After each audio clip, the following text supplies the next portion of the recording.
Taken, where we debate the biggest stories from the past week in sports, and just like the NFL, contestants are not allowed to challenge judgment calls by the officials. I'm your host, Alex Campbell. It is great to be back this week after the deep freeze shut down the studio a week ago. Plenty to catch up on, including the Patriots needing another hand to hold all their rings. The NBA trade deadline is fast approaching with the All-Star game around the corner, and Ricky Fowler struggles on Sunday again, but this time he gets away with it. First of all, let's meet all our contestants, and first up, you've seen him on triple coverage, one of MST's consistently best dressed personalities, just back from Atlanta after watching his Patriots win another title. Andre Earls, welcome to Point Taken. Hey Alex, glad to be here, man. Shout out to Fairfield County, go Patriots. Next up, he talked some soccer a couple weeks ago on MST, something he does a lot of on multiple soccer podcasts to which he contributes, including with me on SoccerCast. Nick Hennion, how are you feeling about making your Point Taken debut? You're doing a fantastic job, Alex. Hopefully this doesn't come down to the best dressed tiebreaker. I mean, we're only a few seconds in, so don't put the cart before the horse. Last but not least, you've seen him doing plenty of debate with Andre Turan as half of On the Block, all the way from the home of the reigning World Cup champions. Louis Ricard, welcome. Well, merci beaucoup, mon ami. Very happy to be here with you guys. Oh, thank you, Louis. I think we all know the rules, guys. 3 questions, 3 minutes each, and I'll award points, and then the top 2 scorers go to a final debate. So here we go. Another NFL season is in the books, but it didn't exactly go out with a bang. The Patriots beat the Rams 13-3 in Atlanta to win Super Bowl 53 and their 6th championship, all in the Brady-Belichick era. The Rams punted 9 times, and neither team reached the red zone until midway through the 4th quarter. Julian Edelman won MVP, and Stephon Gilmore sealed the game for New England with a late interception. Guys, it certainly wasn't the most memorable game, that we've seen, but Andre, I'll start with you, seeing as you were there.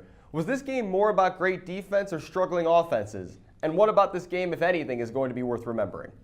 Well, Alex, I'll definitely say this was a defensive game. The Patriots were veterans going into it, so they knew that they could play conservative and probably win. They knew if they put this game on Jared Goff's arm that it would be a great outcome for the Patriots. And let's talk about the elephant in the room, which was that Todd Gurley was hurt. 4 for 10 in the NFC Championship game, 10 for 35 in the championship game. He had a knee injury, and he didn't disclose it, and that's really what this game came down to. The Rams could not run the ball, and they definitely couldn't throw. And so it was an inevitable loss for the Rams. Louis, do you think this game would have been different at all if we had seen a fully healthy Todd Gurley?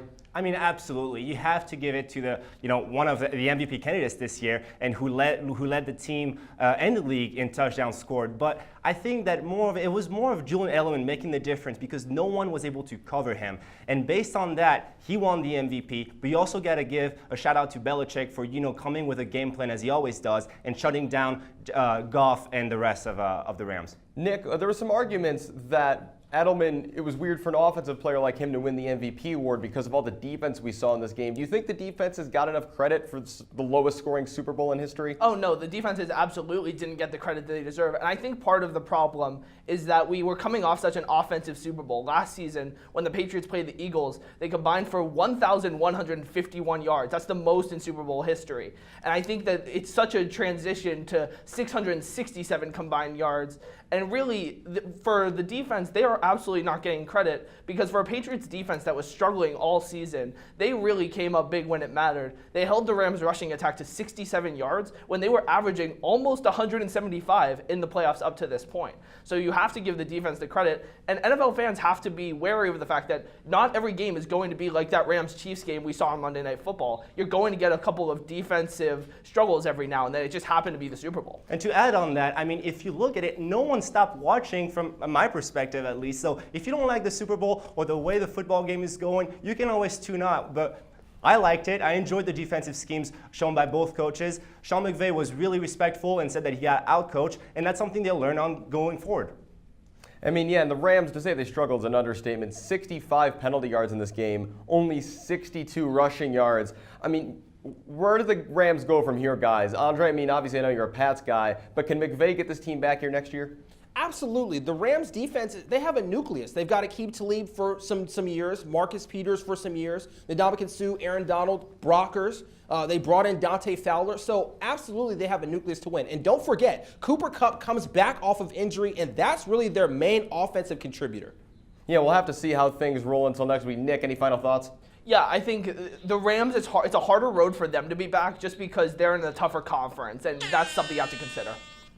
So looking at that, Louis going all Trey Wingo on us is going to get the 2 points this round, and Nick throwing all those numbers from last year is going to get the 1. Sorry, Andre, but we've got a lot more time for you to make up some points. Let's get to some basketball. The NFL season might be over, but hey, the NBA season hasn't even hit the home stretch yet. The trade deadline is tomorrow night. We've already seen one blockbuster trade with Kristaps Porzingis heading to Dallas to team up with Luka Doncic, who we're going to get to more later in the show. The other big story has been Anthony Davis wanting a trade out of New Orleans. He's even been fined for making that request public.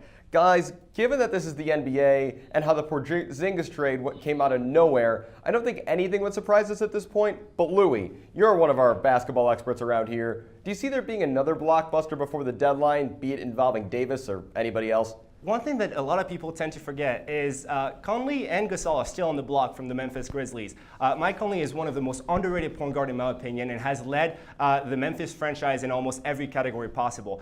There's a lot of rumors going around between Utah and Memphis about acquiring Conley for Rubio and a potential, a couple of picks that Memphis want.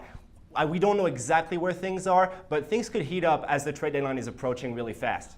Nick, you think we're going to see anything in these next 24 hours that's going to be meaningful? We have to. I mean, as Louis mentioned, he didn't throw out any possible trades, but I'll do that for you with my ESPN trade machine help. But the Grizzlies are going nowhere faster than a fighter jet right now, so they have to get rid of Conley and Gasol while they have the chance. Conley would fit in great in a place like Detroit, and Gasol, really, he can go to that small market in Charlotte and pair well with Kemba Walker. But I think there's another trade that's coming down the pipeline. That's Bradley Beal. The Wizards they have no chance of making the playoffs right now. And Bradley Beal is a great piece for them to start their rebuild while John Wall is out hurt. So what I want to see, of course, is for Beal to go to my Phoenix Suns, who have a plethora of young talent that have done fewer things than a Kardashian sister at this point. No, sir. And really, I think realistically, though, I think we're going to get a swap of unhappy players, and that's going to be Toronto and Washington swapping Kyle Lowry and DeLon Wright for Bradley Beal and Thomas Satoransky. We're getting really into the trade machine here. Andre, set him straight.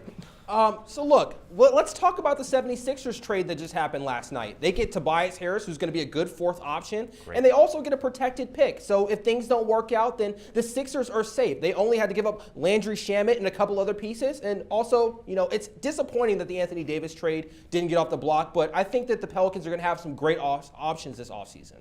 Yeah, I mean, certainly we're going to see a lot still to come here, but with the whole Davis sweepstakes, guys, real quick, one from each of you. Assuming Davis gets moved in the next 24 hours, where does he go? Louis, I'll start with you. I mean, you have to think that the Lakers might give everything away for him, and I think that's the most idealistic place for him and also for LeBron. So I'm going to stick with the Lakers here if they make a last-minute offer that's going to strip them down of every single piece they have.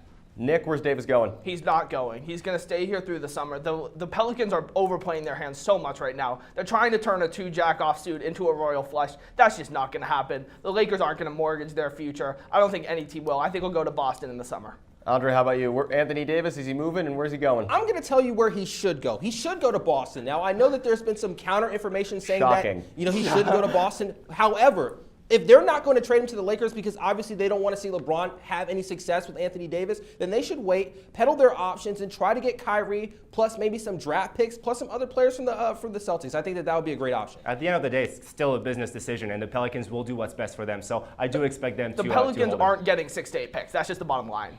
Yeah, I mean, I don't know what we're going to see happen here, guys. I mean, it's really all speculation at this point. Looking at the discussion, Andre, I love your passion in focusing on what we do know. You're going to get 2 points for this round. And Nick, I think you got a little too into the trade machine on that one, so Louis is going to take the other point from round 2. But we've got one more question before someone's got to go home. As hard as it may be to believe with how crazy the weather's been in Chicago the last few days, it was almost as nice as it was in Phoenix over this past weekend.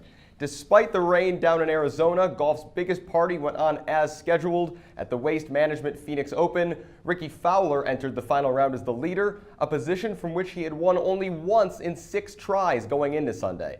But despite struggling again and shooting 3 over par, including a ridiculous triple bogey, he still won by 2 shots over Brandon Grace. So Nick, What did you make of Fowler's performance, and what would he have to do to convince you that he actually has the ability to get it done on Sunday? He doesn't have to convince me of anything. This is an early candidate for the most overblown story of the year so far. If an NBA team is taking a 25-point lead in the fourth quarter and they only win by 10, they still win. That's exactly what happened with Ricky Fowler, who in the first and third rounds tied for the lowest score of the day. And in the second round, he was only a shot off the score of the day. So really, Ricky Fowler, the bottom line is that he got the job done. A win's a win, and that's the bottom line for me with Ricky Fowler, who, if not for an unlucky triple bogey where an act of God forces his ball into the water, we're talking about a 4-shot win and none of this matters. So I think that for a day where the conditions were tough and for when the average score was just about a half shot over par, you need to cut Ricky Fowler a break here and congratulate him on the win. Yeah, I mean, to be fair, that was quite a recovery. Andre, do we need to give Ricky Fowler credit for recovering from that complete disaster on 10,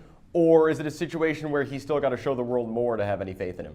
Well, look, Alex, I have to disagree with Nick there. I think that, yeah, we do have to give Ricky some credit, but he's obviously a player that's used to playing from behind. He's got to learn how to protect that lead. Sure, he's finished negative 17 at the end of the tournament, but I still think that he could have weathered the storm a little bit better and showed some poise on day 4. Yeah, Louis, how about you? I mean, Fowler's a guy, he's blown 5 leads when leading after 3 rounds. He gets the win this time, but is that enough? I mean, I think that blowing leads, haunts you forever. Golden State Warriors will never get past the Cleveland Cavaliers on that one. But if you talk about the Patriots and the way they want, do you think the Patriots fans are upset about that? Not at all. So I think that Ricky Fowler, I've talked to a couple of golf analysts here at Medill, and they all told me that, if he keeps his rhythm consistent when he's leading, he may have a better shot of winning, by a large margin. But the fact is, he prefers to be in kind of that, hunting position so he can kind of catch up and win at the end. So obviously the big thing coming up on the golf calendar is we're 9 weeks away from the first major of the year at Augusta. Fowler has always been in contention there in recent years. Nick, if Fowler were to win the Masters, would that put all of these struggles behind him for good? Yeah, I think so. I think that's the goal that's eluded Ricky Fowler so far, is that he hasn't won that major yet. But I think there are positive signs to take away from Phoenix and even the golf tournaments in between that. I mean, he had birdie or better on a third of his holes, including that debacle on Sunday. And going into that Sunday, only 2 bogeys. So he's really playing strong golf right now, and he has to be one of the favorites heading into Augusta. He's playing strong golf right now, but Andre, I mean, Nick, like Nick said, he's got to start winning some majors, right? Absolutely. An American golfer winning a Masters tournament, that's definitely something that everybody can rally behind. And I think that Ricky understands that he's got to be more disciplined, and I expect him to play well. Yeah, Louis, any final thoughts? I think he's in the position, where he can win it, and it's up to him if he wants to get it and go after that title. Well, hey, we made it through an entire golf segment without talking about Tiger Woods, so I think credit to us on that one. Nick's going to take 2 points on this one for doing his homework. Andre as well bringing the fire once again. So as we count up the scores, that leaves us with a 3-way tie, which is something that doesn't normally happen. So real quick, the first guy who can say it, the Patriots hired, who was their defensive coordinator this morning? Greg Schiano. Oh, Andre coming in with his Pats knowledge. That is the most unfair thing I've ever heard. And Nick and Louis, which golfer won 2 majors last year? Anybody know? Patrick Reed. I don't know. No, neither one did. Wait, but Brooks Koepka, I got it. No, I got you, sorry. Alex. We're going with your first answers, and the closer was Louis, because at least he's won a major, Jordan Spieth, not Patrick Reed. So we're going out. Sorry, Nick, and we are on to the final round between Andre and Louis. And our last thing on point taken today, both of these guys, Louis and Andre, will be going to Charlotte for NBA All-Star Weekend. But like Nick and I, Mavericks point guard Luka Doncic will not. Despite being a huge hit, particularly on NBA Twitter, for his buzzer beaters and unstoppable step backs, Doncic didn't make the All-Star roster. So guys, what's going on here? Is this the case of a total snub, or have we overhyped Luka Doncic in his season so far? I don't think it's either. I mean, you look at Luka Doncic, he's having a great rookie season, averaging almost 20 points a game. But once again, look at the reserves and look at the starters. Who do you want him to take the place of? Russell Westbrook, for Christ's sake, is averaging a triple-double and is not an NBA starter for the All-Star game. And you look at it in the West, it's so packed and overloaded with talent that Luka Doncic will have to wait his turn. I don't doubt that he will be a perennial All-Star coming, in the near future, but he still has to prove himself and get that status of perennial. Louis, I absolutely think that Luka Doncic could have took the place of Russell Westbrook. The NBA has to figure out how they can incorporate Rookie of the Year candidates into the All-Star game. He's one of the hottest players going into the weekend. There's no reason why he should be left out of this weekend.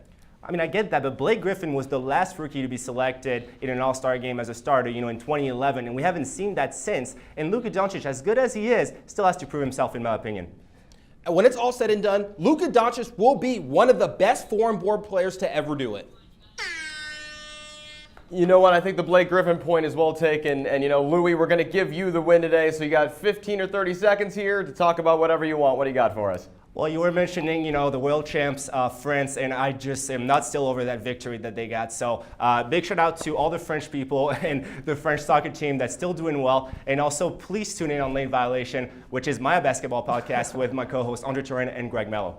Love the self-promotion there, Louis. Definitely, we all got stuff posted online, podcasts, other video. We always appreciate that stuff. That's all we got for today on Point Taken. Congrats to Louis. Thanks for all these guys, as well as everybody on the show today, and everybody behind the camera whose work we never get to see. We're off next week because we're all traveling, but we'll be back in 2 weeks with another edition of Point Taken. Thanks for watching, and we'll see you next week.